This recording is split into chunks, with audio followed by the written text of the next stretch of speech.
Hello, and welcome to Sobercast, where we provide AA speaker meetings and workshops in podcast format. We're an ad-free podcast, and if you enjoy listening, please help us be self-supporting by visiting Sobercast.com, look for the donate link, and drop $1 or $2 into our virtual basket. We hope you enjoyed the podcast. Have a great day.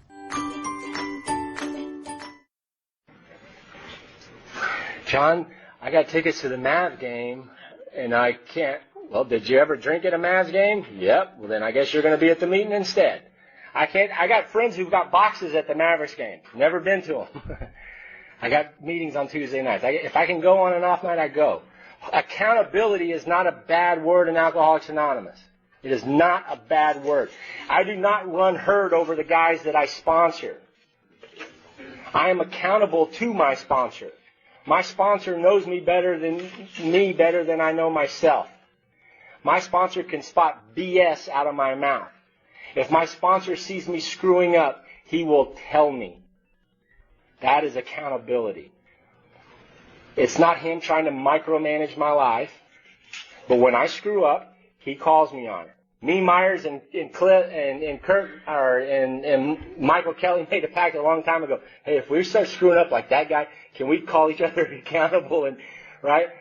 Hey, if you see me screwing up, please pull me aside and say, hey man, I heard what you said and that's way out. Please.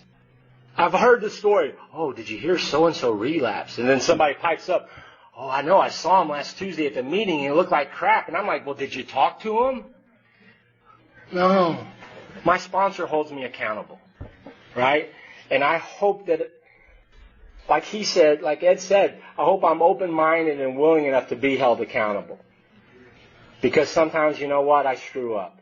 And sometimes I say the wrong things. And sometimes I make mistakes. And I share that with Cliff. And Cliff says, you know what, you don't have a right to treat God's kids that way. And that's me being accountable. And that's where we can grow. I just thought about us when I first got sober, and it was one of our first anniversaries that Joe spoke over here. And I busted up my leg pretty bad and couldn't even walk. I mean, I was in bad shape. And so I called Cliff and I said, I'm not going to be there. He said, well, if you need a drink, would that have stopped you from it? It would not have. I would have, begged, borrowed, and steal. And I was in tears and had to get somebody to bring me dinner and I couldn't even walk. But that would not have stopped me from getting to the liquor store. I would have been over at the neighbors putting the boo-hoo, woo-hoo story on them. I'd been lying, cheating, kind of whatever the hell I need to do to get a drink. But that's a question I had to ask myself, and nobody could have answered it for me. Was I using it as a mere excuse? Can I say something? You may. Thank you. I wanted to say, too, that this holding each other accountable, the sponsor, and usually through the 10th step and all, it's also that last part of that 12th step. We're practicing these principles. And sometimes we don't even know that we're not. And if we call our sponsor on a regular basis and let them know what's going on in our lives, then maybe we can learn how to practice these a little bit better. We never get there. We are always learning how to apply these principles in new places.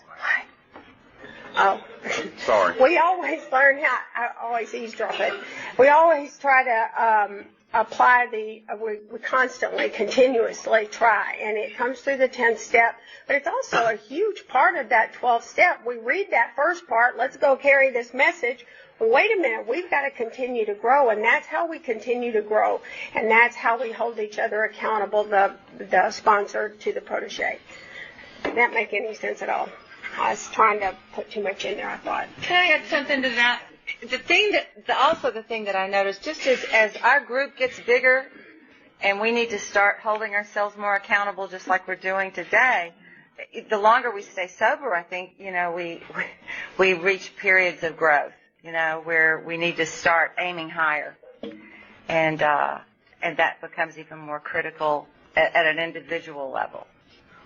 Good job. Yes, thanks, Cindy. Humility is the goal, isn't it? All right, number 13. If someone suggests that one of my proteges might be off the path, do I try to defend them?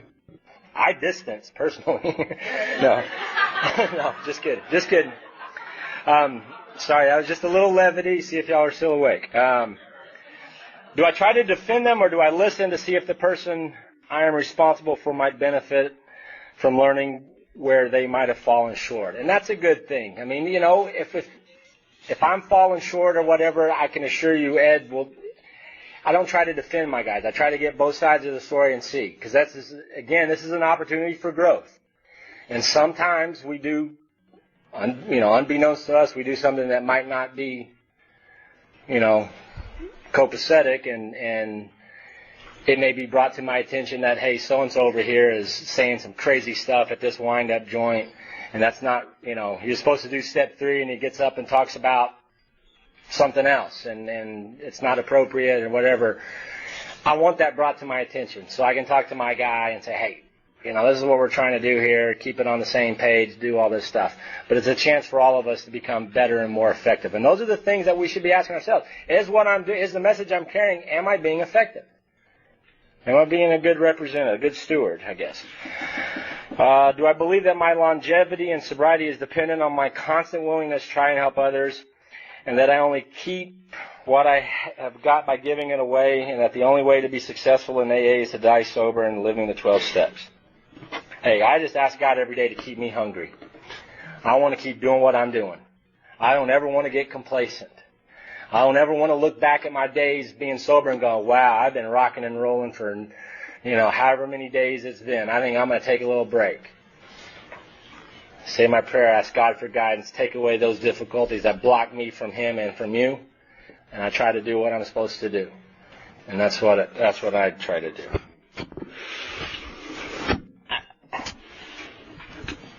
Yeah, I can fall short in a lot of areas of the program of Alcoholics Anonymous in 10, 11.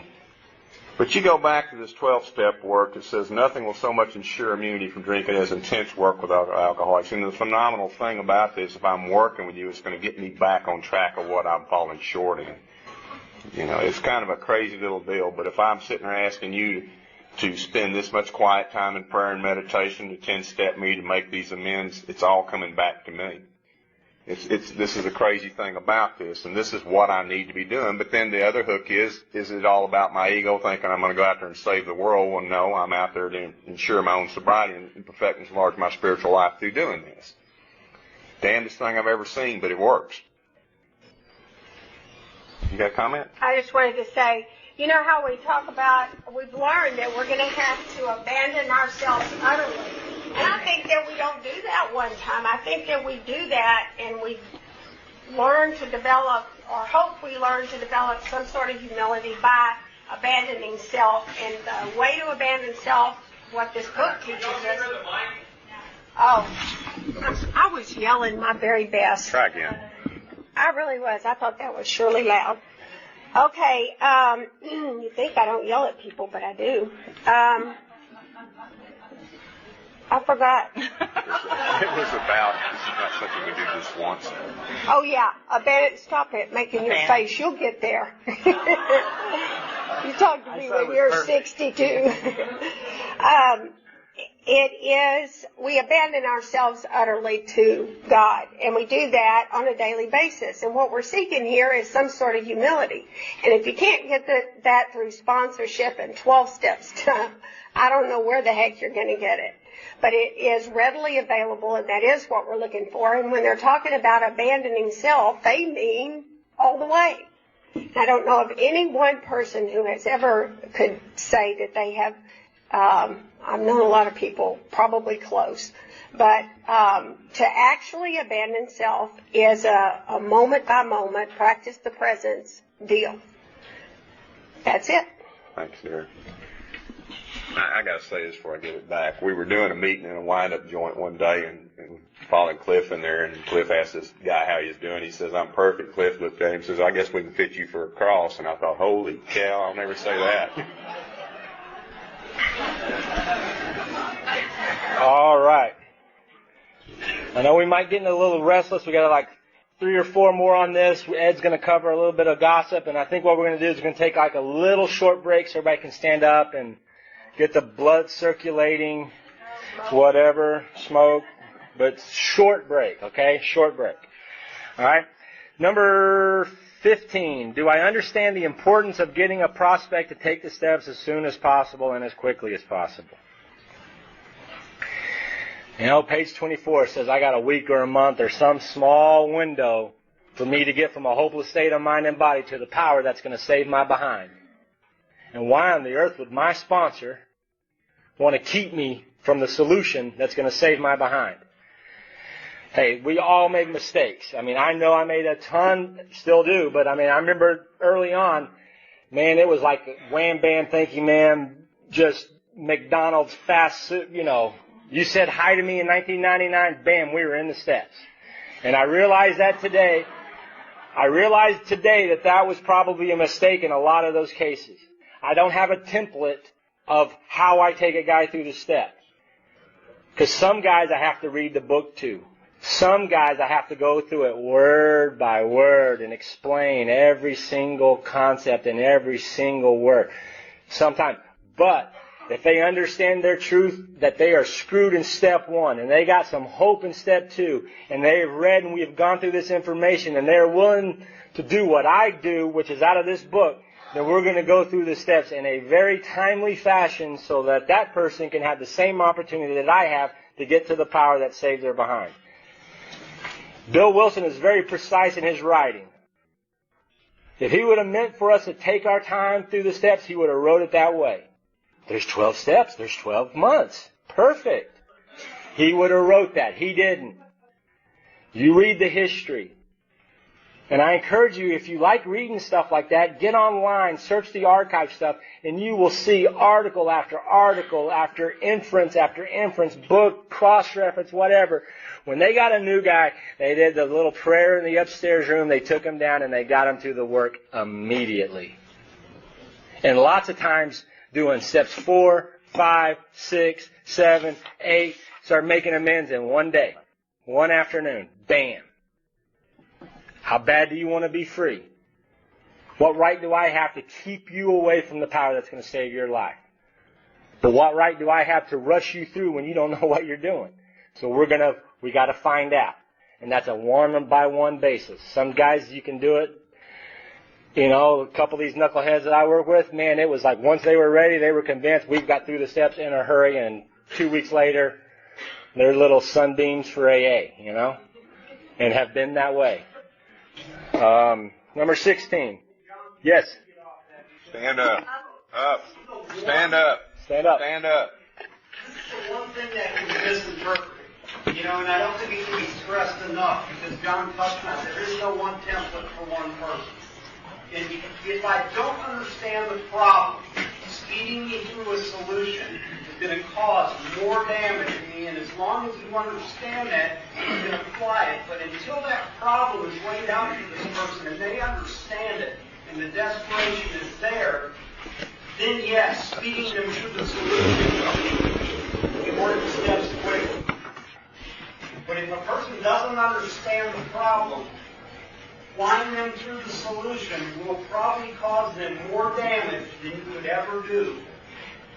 That's why the book spends 50-some pages outlining the problem before they ever touch the solution. And if you look at it, we're looking at 20 pages after that 50 that will cover steps 3 through 10, which gets them moving fairly quickly. But the one thing that we don't want to have misinterpreted here is that, you know what, you see the guy, he looks your way, get him through, you know what, hi, how are you, you drone down the drone, get him moving, next thing you know, this guy's on step 10. Because that's where we cause some of the most damage by our exuberance in looking at this and saying, you know what, let's get this individual through it as quickly as possible while ignoring the problem.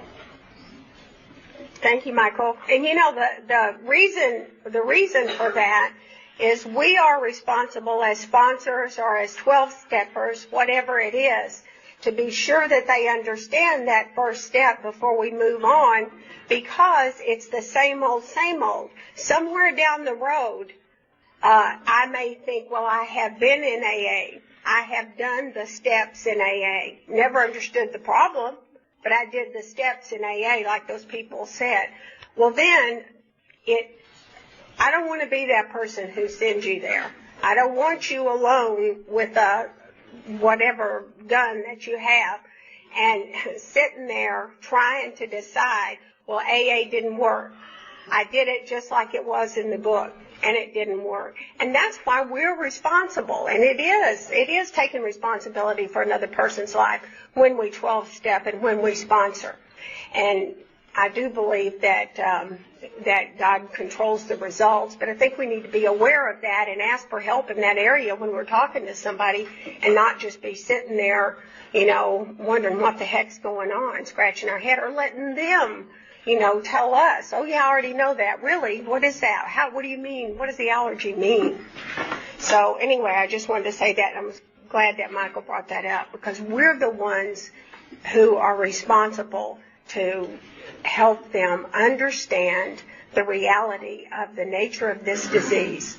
Otherwise, they may be left with the ultimate solution. Can I go ahead, Cliff?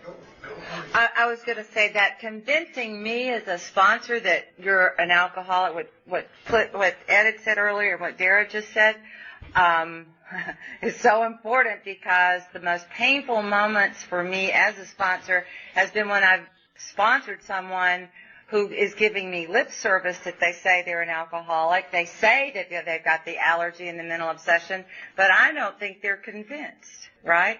And they haven't convinced me, and then they do fall by the wayside, and then I haven't done my job, and that is incredibly painful when you've assumed the responsibility for someone's life. You don't want to do that. So it's real important to let them convince you. Clear. It probably is not as difficult as it may seem, because if we do an effective job in telling our story of drinking, the problems we had and how we tried desperately to quit drinking and failed time after time, and they relate to that in their heart of hearts, they're not going to be, we won't have to encourage them to do anything. We're going to say, what do I do? And as long as they do it, we've got one on the table. If, on the other hand, they start finding excuses, the best thing to do is turn the loose right thing. Get them back out there and finish the job. Thank you. If we catch them in the early, right after they're coming off the drunk, which is very difficult in today's fellowship, because so many have gone through the whole process of drying out. They miss the whole thing. Right. If we catch them coming off the drunk and get busy right then, the odds are very, very good if we do the right kind of job in telling our story. They're going to try to take it away from you. If you just found out you had terminal cancer, if the doctor had the procedure that he said absolutely would not fail if you followed the directions, how long would it take you to decide to do that? In case you didn't hear what Cliff was saying in the back, I'm glad you said that, Cliff, because I was going to follow up. But to really understand the seriousness of the condition, which means I'm faced with life or death, I'm going to die this drunk, the newcomer or prospect is not going to wait a whole lot of time. They're going to show up and ask the simple question, what do I have to do? And they will follow directions. It's an illness, just like you take cancer or anything else. You make a decision based upon that information on what you're going to do. All right, what Darren and Michael was talking about, if we kind of push them through this thing and they don't understand what the hell they got, then they're not going to have the desperation to come through with it, and the motivation behind doing it is going to be clearly for different reasons to fix some other problem. It's not going to work. And a good doctor would stop it in the middle of it if I wasn't following treatment and wasn't following directions. He wouldn't want to do me any more harm. And that's what good sponsorship would be. Wendy?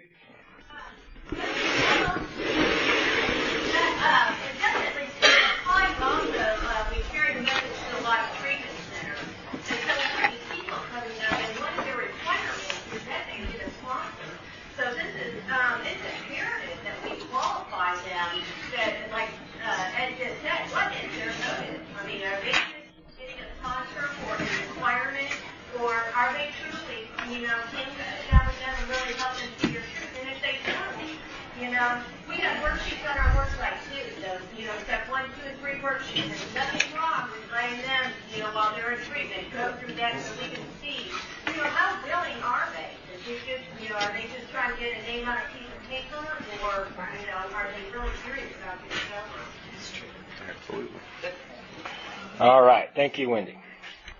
If the prospect lacks the complete willingness to follow directions, am I willing to suggest that they may not have a problem, so there's no reason to invest any more time with trying to help them? Remember, alcohol is the great persuader. No kidding. No? I mean, again, it kind of falls back to that qualifications. I mean, if I'm convinced of step one, these suggestions aren't that drastic.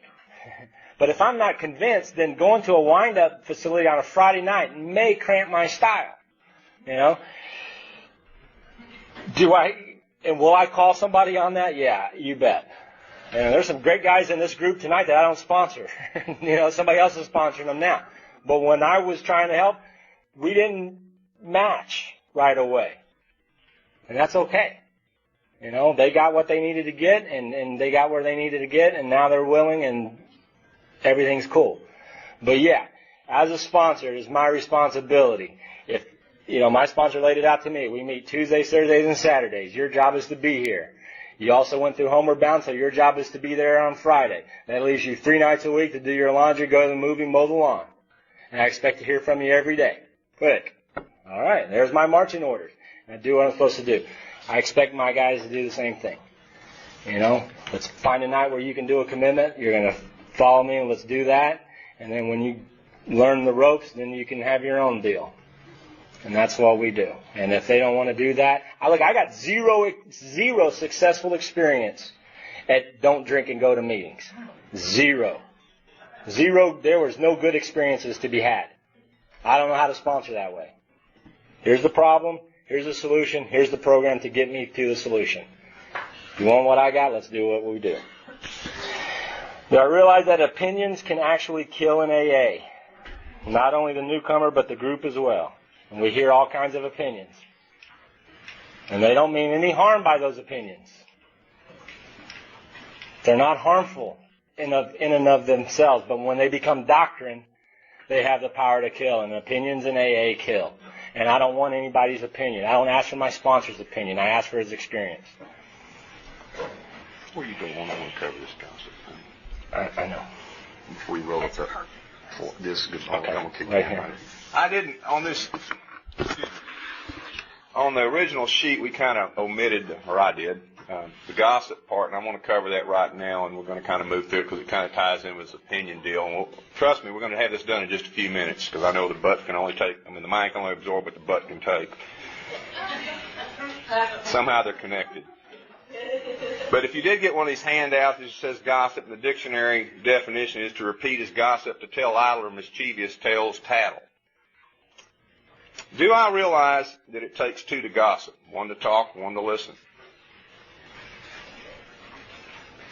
I always wonder about that because, it's real easy to get drawn into that. But if there's not one listening, then the person may talk to themselves the rest of the night, but there's not going to be any gossip going on, and that's probably the one with a kind of pat on the back and say, well, they'll be all right later, maybe they won't, I don't know. That's supposed to be a joke.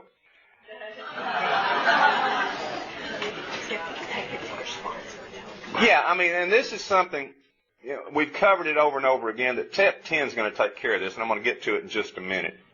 Some of you have this little handout, I printed some copies on this, it kind of takes care of it, that's where it should go. And a suggestion at that time if something's going on and not a judgmental way or that we're talking down to the individual is perhaps maybe you want to talk to your sponsor about that. There's your solution, and if they may not have a sponsor, but that's okay. But that would be my responsibility at that point. It goes back to holding somebody accountable, whether new people or what's going on here. We have so many people here coming to us that we do not know. We don't know their backgrounds. We don't know their motives for being here. Do I understand how this one seemingly innocent act can harm the individual and the group as well, if continued, has the power to kill? The book says we're sensitive people, and Cliff always told me this. The book says it takes some of us a long time to outgrow this. He used to tell me, he said, some of us never outgrow it. And I'm like, boy, I don't like that. But this is true. Bill commented and talked on this by saying that we do talk about one another. But it should always be tempered with love. He also talked about, however, and I think it's in the 12 and 12, that a seemingly good motive can hide a more perverse motive. Am I seemingly trying to help them and help somebody else understand this whole thing when I'm really trying to build myself up by tearing them down? Guilty. Okay? I am guilty of that one. Dr. Bob said that we should always guard against that errant member, our tongue. And the definition of errant, I think Cindy looked it up, is misbehaving. Is that it? Yeah. Something to that effect, yeah. And do I realize that step 10 and tradition 10 are the solutions for this? The principle we set down, and we talked about are going to be guides to progress. Is what we're going to do. So none of us come here and got this thing right, and to sit up here and judge somebody else or talk down. We've got to remember we're all ill people in here trying to get better by applying these things. And we do have responsibility to the newcomer, to members. John's talked about it today. By holding each other accountable. And I'm going to kick it back over to John. If anybody's got any comments on that, how it kind of ties into opinions and the simplicity of this thing, if it ain't in the book, it ain't AA, it's BS, and I don't know where that goes. My BS shifter is a book titled Alcoholics Anonymous.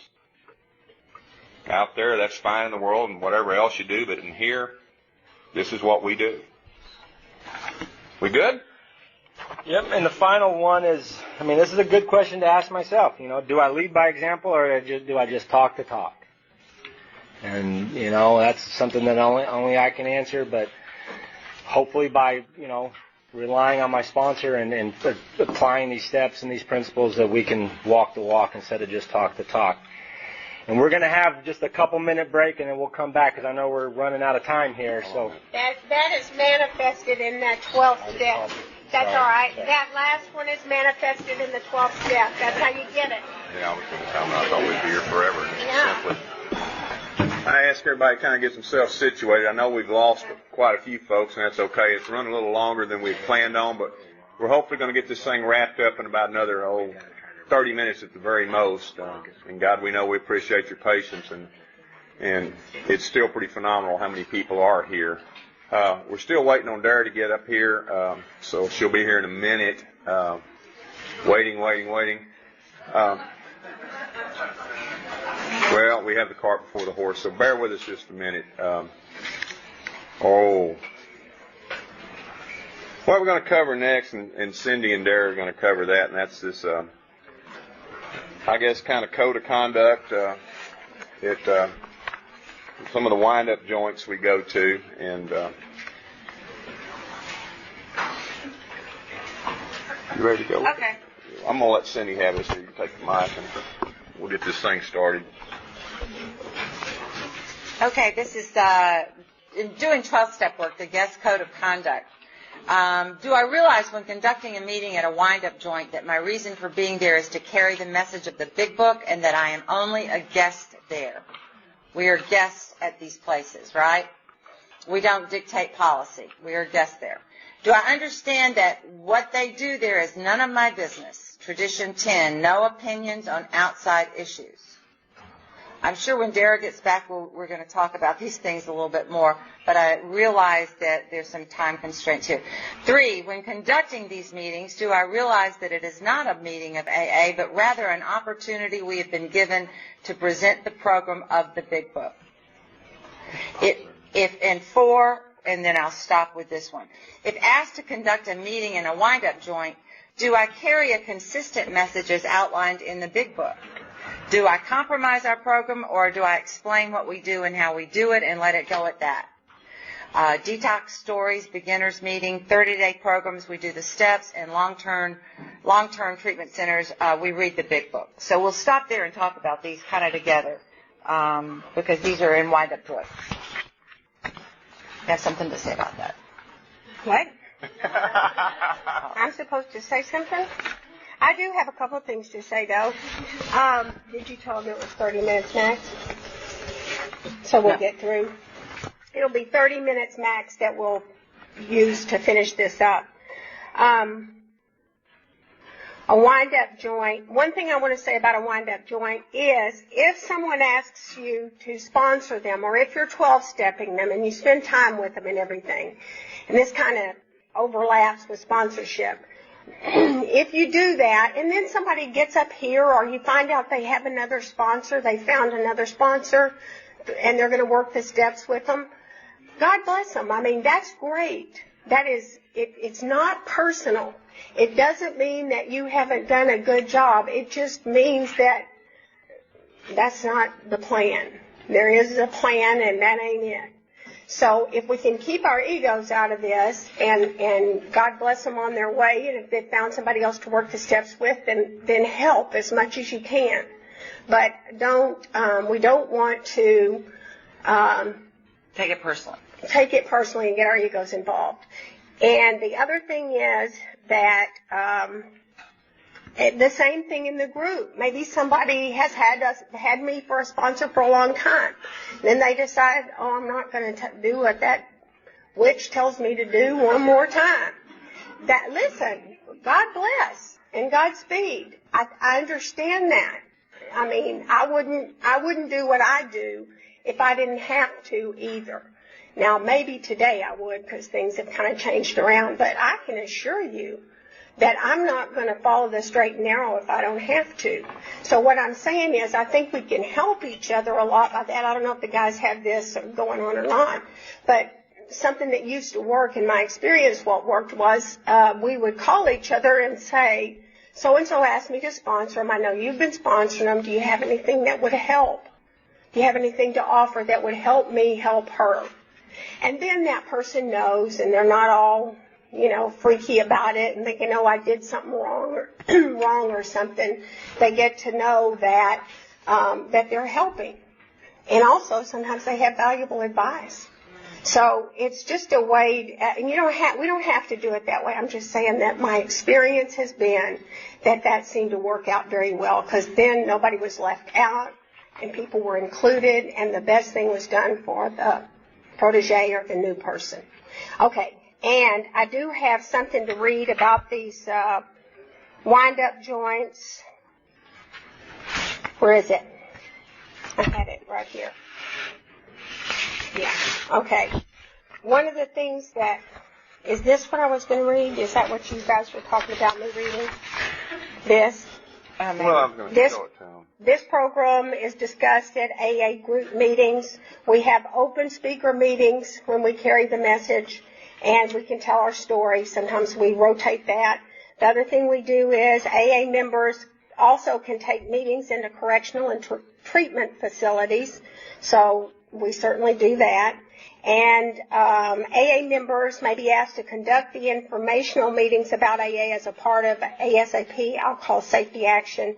I know that in DWI we have CRIP. We go to CRIP every now and then. And then we also go to, I guess they're still doing that Southwestern Medical School thing. So we can do those sorts of things. And a lot of times when we go, they will have certain requirements, or they have rules. They have house rules.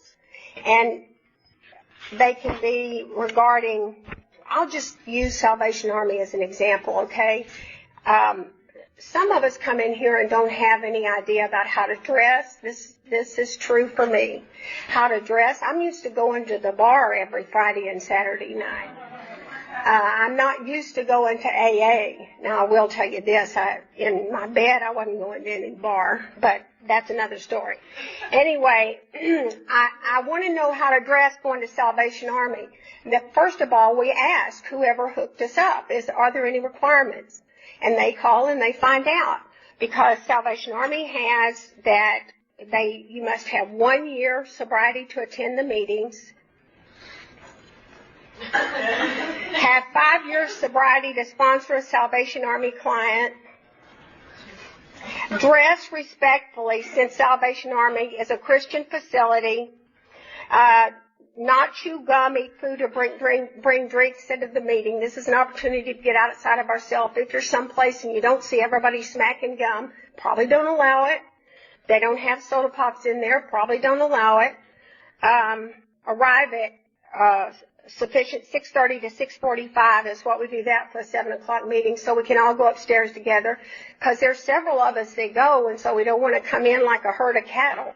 And we just go in at the same time, or, one at a time. It's better to go in as a herd of cattle rather than go in one at a time. And to turn the cell phones off if you must keep them with you, and absolutely no texting. And there are other, the jail requires other things. You have to wear long pants, no flip-flops, certain things. And so you've got to get those. We don't want to go up there and get kicked out on that basis. If we're going to get kicked out, it's because they don't want us staying true. They want us to compromise the big book. That's okay, but not that other stuff. That other stuff we can do. It's doable. And I think that's all I'm supposed to say. Okay. Let me say something real quick, Cliff. Clifford has something.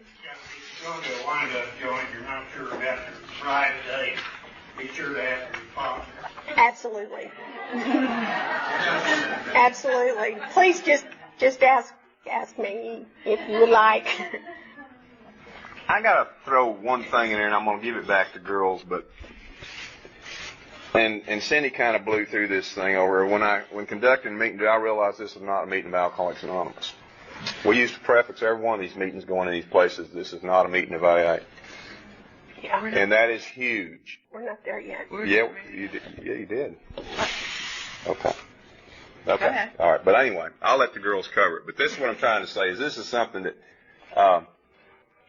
just needs to be clarified when you're within these confines of these folks that are in there, so that they do understand the difference between what is taking place at that and the difference between the AA meeting. Sorry. No, it's okay with me. Yeah, you don't want to.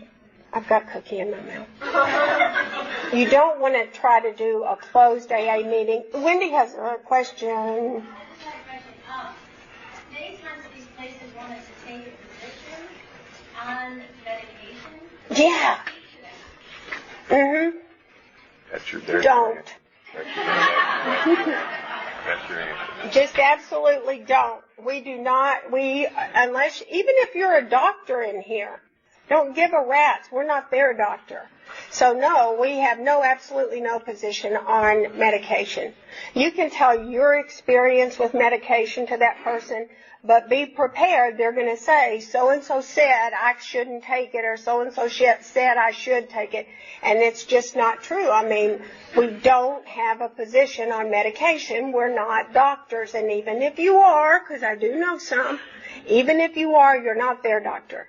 And Lisa said something earlier she said it so much better. Thank you.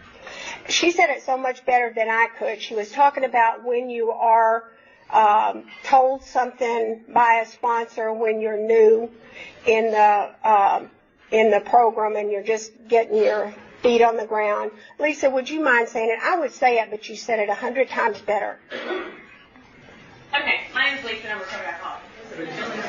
It goes back to the question. I don't know what the question was. I remember back when I was first sober, and Julie would give me direction about something that she'd seen me done or she'd heard that I had done. And I really took it personally, and I thought I was getting into trouble.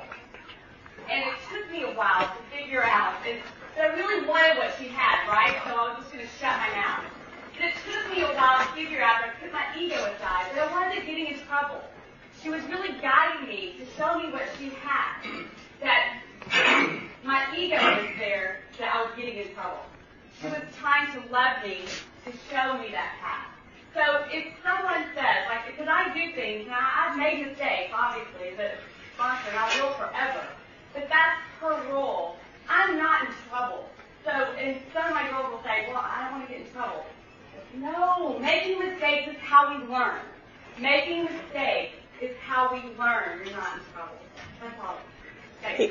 And these gals just don't know how lucky they were to be in a room with Cliff when you were one of the only two or one woman in the group. And he'd just tell you right then and there. You had to grow up in a hurry. Yes, sir. In finding our time and the wind-up places, it just puts in the big book, Yes, sir. presenting the big book, depending one form or another, depending on the time we have those references. Yes, sir. Absolutely. I'm sorry I kind of rushed through that at the beginning, but suddenly there became time restraints, and I will try to make this kind of quick. But when we go to these wind-up places, we do say that this is not a meeting of Alcoholics Anonymous, and the reason for that is because we have drug addicts in there too at most of the wind-up places, right? We have people other than alcoholics there, and that we're there to present the big book. And it's not a discussion meeting. Most of us, we're all on the same page there. And it says, we don't compromise our program. We explain what we're there to do. We're there to bring this message of the big book. And a great way to do it is when we are going to detox units. It says that we tell our stories and do a beginner's meeting, like a foundation meeting, that if they're in a 30-day program, we can focus more on the steps because we'll be doing multiple visits to the same people. If they're in a long-term facility, we can do a big book thing like we do at Salvation Army, where we come in every week, and like at the 24-Hour Club, where you do a big book study. Right? And we've covered the dress, how we dress. Mm-hmm. Oh, and there's another thing I'd like to point out about going to these places that we're visitors in. We've had complaints that sometimes when people come in, some of the patients feel like we're talking down to them, that we're being arrogant. That was brought to my attention just this week by some people. And I realize that patients oftentimes, like all of us, we're sensitive people. And they may have no basis at all for saying what they're saying. But they may have a basis for saying what they're saying. We need to not be coming from ego when we're doing this. We're here because we're broken down drunks just like anyone else. And we're here to bring this message of hope to these people.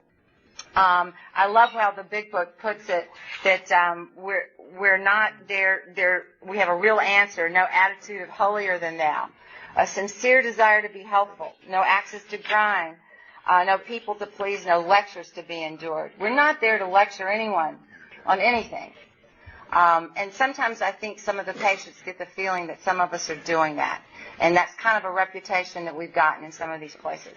So we don't want to do that. We have to have constant thoughts of others and how we can best meet their needs. And ask God in our morning meditation before we go there, how we can best help these people. So it's just something to remember when we go into these treatment centers that we're guests there. We're not experts. We got a question over here. I have a comment. Yes. I think it's also important. Now the back says stand up. I think it's important to understand that, or at least put ourselves in the place of the people that are working there, and what would I be cool with these people doing if I worked here? And one thing we got to keep, and I've worked in these places, I know they hate opening the doors all the time. They hate opening the doors, 7 times in a 45-second span of time. It takes them away from what they're doing. Be courteous to them, come as a group. Don't put extra demands on them. They love having us there, getting the patients out of the hair. But they notice that when they're doing more work than they are if we weren't. Well, so be real careful. Kind of right in here. And frequently, we've got a list of places that we go, and there's people whose names are on there as being responsible for that place or have secured that place. Don't be inviting a whole bunch of people without kind of letting that person know. Yeah, okay? that's a very good Some point. of these places are not bound with 30 people showing up. They feel it makes them uncomfortable, that it's a bunch more bodies, they've got to be responsible, and it just doesn't look good. So kind of put yourself in their place and think about how you feel if you work there, and act appropriately. Yeah. Thank you. And that's absolutely, that's so valid and so important. We've got to adjust to where we're going. We want to be a maximum benefit, and that means that we have to listen. We have to do what they say. And let's say that we find somebody who's not doing it. what do? Do we gossip about them and talk about them? Blah, blah, blah. No, of course not. What you do is you go to your sponsor and talk about it, and let one of you go to the sponsor of the other person who may be having a problem. If someone is dressed inappropriately or comes in late and it causes a disruption, they really shouldn't go up at all. You know, they can come back next time. But there's no sense in pushing the envelope and denying 10 people a place to go, and maybe somebody out there, which they do, they come around, hearing what the book has to say. Go ahead. Okay. I think we've done 6. Okay, now we're looking at, have we covered treatment facilities pretty thoroughly? Feel good about that? Okay, well, we're looking at number, I'll read number 6. Do I cover tradition 3? The only requirement is the desire to stop drinking in AA so that I do not mislead anyone, and explain the difference between membership and attending open meetings.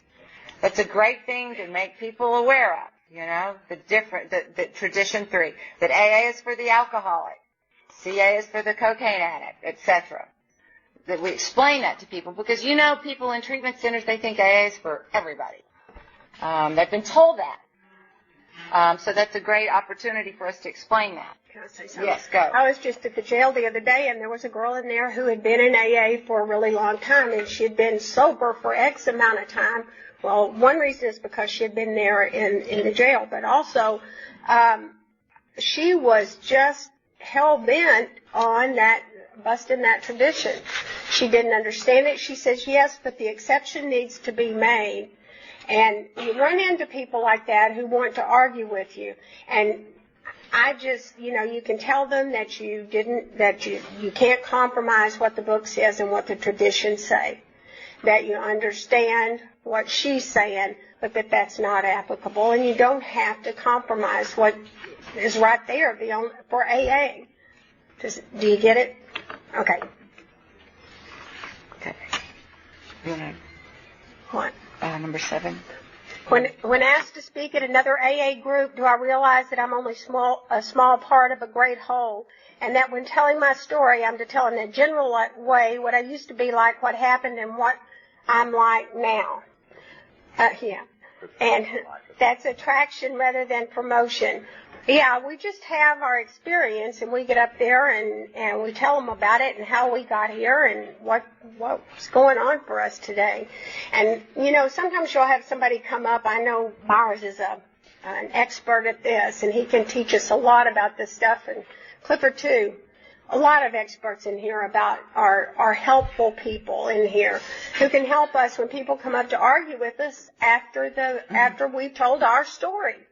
Are told the steps as we did them and interjected our story. And mostly you can get away with saying you could be right. Mostly you can get away with that. So didn't you have something you wanted to add about that desire to stop drinking or something, Ed? No, the only thing I got to say to that is simply helping the new person who probably is already confused about this to have a better understanding. I'm not necessarily we're going to change their minds, but it is part of my job to explain, to claim membership in here, you need to be an alcoholic. You can have other problems, and God, if we all raise our hands here, we've all got more than one problem. But we don't all have the same identical set of problems. So therefore, membership is a desire to stop drinking, period. There is no andas. You know, it separates us. It creates disunity. And we cannot be everything to everybody. Right. And that's why we have those, step meetings, our big book studies. John, did you have anything to add? Well, I was just going to say, you know, speaking at these treatment centers or a group, you know, I mean, no group has ever come up to me after a talk and said, God, thanks for sharing. We're going to change everything, you know. It's my job to tell my story. I can, you know, what I said in 2000 to what I say now is generally the same thing, but it's in a whole lot better way, you know. So I don't get jammed up too much, but it's not my job to, you know, try to correct them or fix them. It's just, hey, I lay out my story, lay out the program as it affected my life. And it's the same thing with, I'm just going to say one other thing and then I'll just be done. It's the same thing with all this stuff, man. We have an opportunity. It's an honor and a privilege to go to a group or to a wind-up facility, and we need to treat it that way. And if you've never seen Myers or Ed or some of these old-timers do what they do, we need to try to pattern our talks like the way they do theirs. We get up from the big book and explain the program, depending on how, if they're there for 2 weeks or a month or whatever. But we get up and go by the book. And if I have a nice little story that I can segue into, great. But I want to keep it as less off me and more on the program and leave it with them. Give them the facts and treat them with respect just the way that they treated me. And in that way, we don't get into all this condescending stuff, and we're not in there saying that this sucks and that and you're going to die and all this crazy stuff that we can say. Hey, let's just go from the book. And when I haven't, just like they taught me, they didn't let me talk. It's not my birthright just because I come to Primary Purpose and get a desire chip that I get to talk everywhere. It's not my birthright. I had to learn the ropes. And just the same thing with my other guys.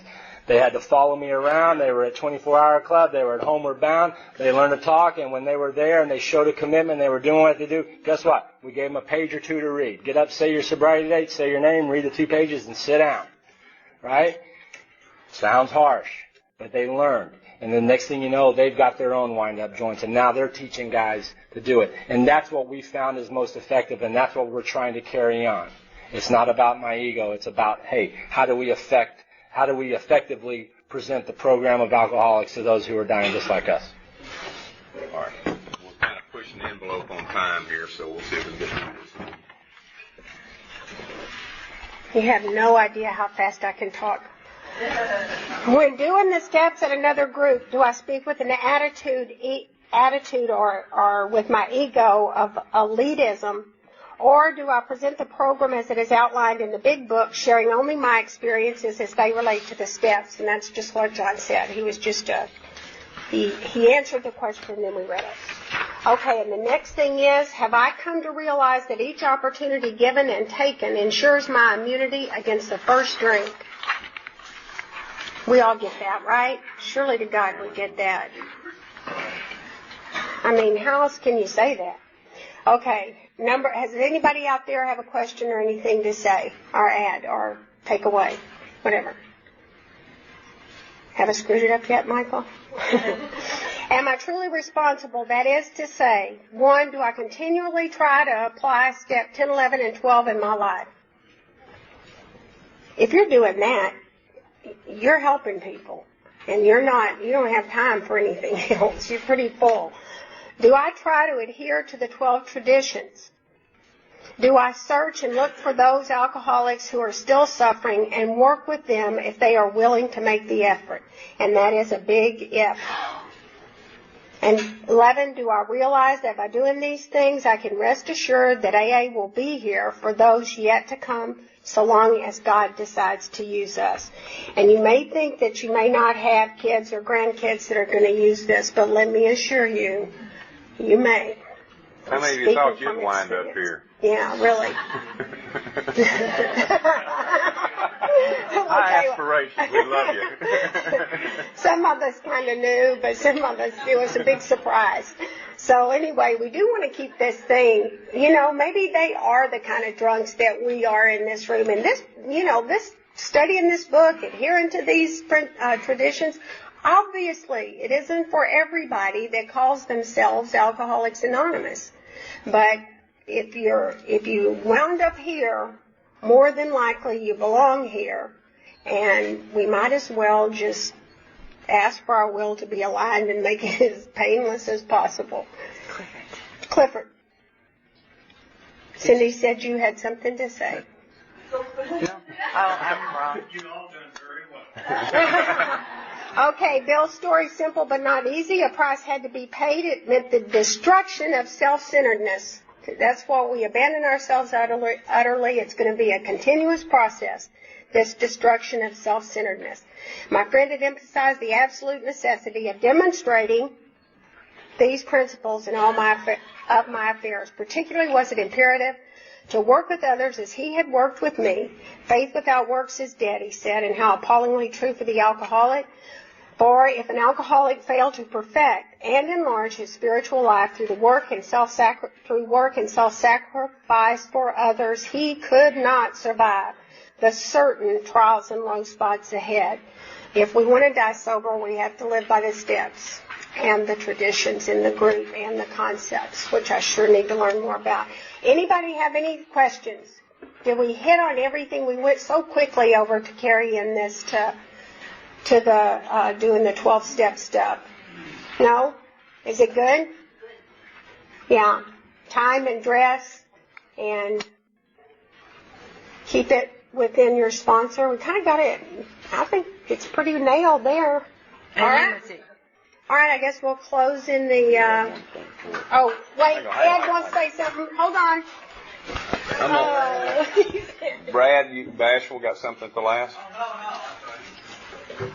Cliff would ask this question, I'm up here. Has this been a waste of time? No. That's an important question to ask. One other thing we used to hand out here, if you're going to a wind-up joint and you're hitting some of these situations that Wendy brought up here, AA has a tremendous pamphlet out. We used to carry these things around on us, what AA is all about. You don't have to go and explain to the counselors, the therapists, or anything. They just hand them one of these, ask them to read it. It tells them exactly what we do and what we don't do, and let it go at that. It's that simple. So I know most of you don't even know this thing exists because we have gotten complacent in that area of passing this thing on. So it's available to you, and with that, we'll just close this thing down. Thanks, everybody.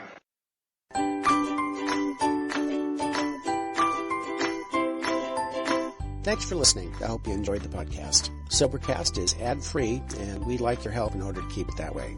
So if you'd like to help us be self-supporting by pledging $1 or $2 a month, visit Sobercast.com and look for the donate links. Thank you very much.